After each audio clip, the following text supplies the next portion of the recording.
Assalamualaikum warahmatullahi wabarakatuh. Salam solusi, solusi untuk berdiskusi. Saya Suci Amelia Putri dari kelas Ilmu Perpustakaan 2 dengan NIM 0601232064. Di sini saya akan menjawab pertanyaan yang telah diberikan oleh Bapak Usyono. Selanjutnya saya akan menjawab pertanyaan dari nomor 9, yang mana pertanyaannya itu jelaskan prinsip-prinsip good government PS prinsip mana yang tidak berjalan dengan baik, apa solusi menurut pendapat saudara. Sebelumnya saya akan membahas tentang pengertian good governance. Good governance merupakan tata kelola yang baik pada suatu usaha yang dilandasi oleh etika profesional dalam berusaha atau berkarya. Good governance seringkali diartikan sebagai kepemerintahan yang baik.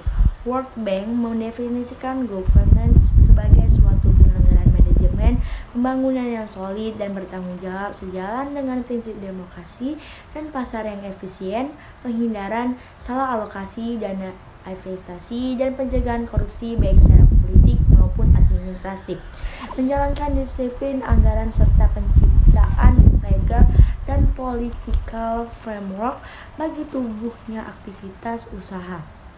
Sedangkan menurut UNDP, good governance adalah penggunaan wewenang ekonomi, politik, dan administrasi guna mengelola urusan-urusan negara pada semua tingkat. Adapun ciri-ciri, yang satu melibatkan seluruh pihak untuk bertanggung jawab dan transparan serta adil dan efektif. Yang kedua ada menegakkan supremasi hukum. Yang ketiga memastikan bahwa prioritas sosial, politik, dan ekonomi berdasarkan pada konsensus komunitas. Yang keempat, kepentingan kelompok miskin dan tertinggal selalu diperhitungkan dalam proses pengambilan keputusan untuk alokasi sumber daya pembangunan. Adapun contoh dari good governance, yang pertama ada pemerintah setempat merilis laporan anggaran tahunan yang terperinci dan mudah diakses oleh warga negara. Mereka juga menyediakan portal online yang memungkinkan publik untuk mengajukan pertanyaan dan memberikan umpan balik tentang penggunaan dana publik. Yang kedua, ada pemerintah mengadakan forum diskusi publik atau konsultasi dengan masyarakat sebelum mengambil keputusan penting, seperti pembangunan infrastruktur atau perubahan kebijakan lingkungan. Yang ketiga, ada masyarakat diberikan ruang untuk mengumumkan pandangan mereka dan berkolaborasi dengan pemerintah dalam menentukan kebijakan yang lebih baik. Pemerintah menjalankan audit independen secara berkala untuk memastikan bahwa dana publik digunakan dengan tepat dan efisien. Mereka juga mengadopsi mekanisme pelaporan yang memungkinkan pegawai negeri atau warga negara melaporkan kecurangan atau penyalahgunaan kekuasaan. Selanjutnya ada prinsip dari good governance. Prinsip good governance ada 5, yaitu yang pertama ada transparansi, dan yang kedua akuntabilitas, yang ketiga responsibilitas, dan yang keempat ada independen. Yang kelima ada fairness. Setelah saya sedikit menjelaskan tentang good governance, sekarang saya akan menjawab pertanyaannya. Jawabannya itu prinsip-prinsip good government. Yang pertama ada transparansi, yaitu pemerintah harus bertindak secara terbuka, memberikan informasi yang akurat dan tepat waktu kepada publik, serta memastikan akses yang mudah terhadap informasi yang relevan.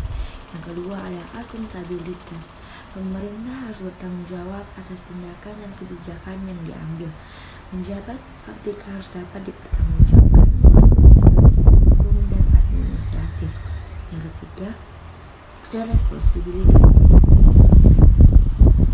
yaitu prinsip responsibilitas merupakan prinsip di mana pemerintahan harus mematuhi peraturan perundang-undang serta melaksanakan tanggung jawab terhadap masyarakat dan lingkungan sehingga dapat berjalan dengan baik dan pemerintahan dapat dikelola dengan baik dan benar. Yang keempat ada independen. Prinsip independen merupakan prinsip penting dalam penerapan good governance di Indonesia. Independensi atau kemandirian adalah suatu keadaan di mana lembaga pemerintah dikelola secara profesional tanpa bantuan kepentingan dan pengaruh atau tekanan dari pihak manapun yang bertentangan dengan peraturan perundang-undang yang berlaku dan prinsip-prinsip pemerintahan yang sehat. Selanjutnya ada fairness.